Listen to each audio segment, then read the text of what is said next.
দীঘলীয়া সময়ৰ পৰাই গোসাইগাঁও টাউনৰ এটা অনুৰোধ আছিলে যে গোসাইগাঁও টাউনৰ মাজমজিয়াত বডফা উপেন্দ্ৰনাথ ব্ৰহ্মৰ এটা ষ্টেচু ইয়াত বনাব লাগে আৰু এইটো ইতিমধ্যে নিৰ্মাণ কৰা হৈ গ'ল আৰু আজি মুকলিও কৰা হ'ল। মই আজি গোসাইগাঁও অঞ্চলৰ ৰাইজক ধন্যবাদ জনাইছোঁ।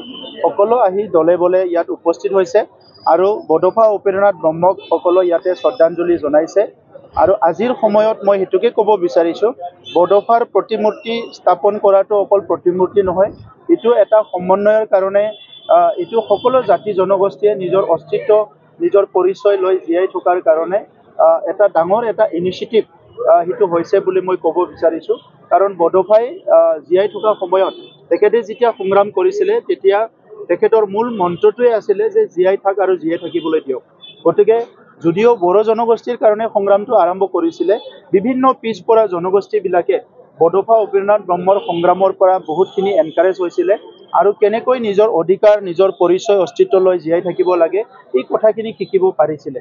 গতিকে আজিৰ সময়ত বড়োলেণ্ডত বডফাৰ চিন্তাধাৰাটো লৈ পেলাই আমি বিভিন্ন জাতি জনগোষ্ঠীক একেলগে লৈ আগবাঢ়ি যাবৰ কাৰণে কিছুমান পলিচি হাতত লোৱা হৈছে। জনগোষ্ঠীবিলাকৰ আশা আকাংক্ষাবিলাক পূৰণ কৰাৰ কাৰণে কিছুমান দায়িত্ব লোৱা হৈছে।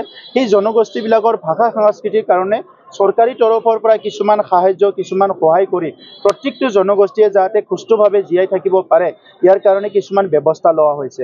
বডফা উপেন্দ্ৰনাথ ব্ৰহ্ম বড়ো জনগোষ্ঠীত যে জন্ম পাইছে যে এইটোৱে আমাৰ কাৰণে বহুত ডাঙৰ কথা।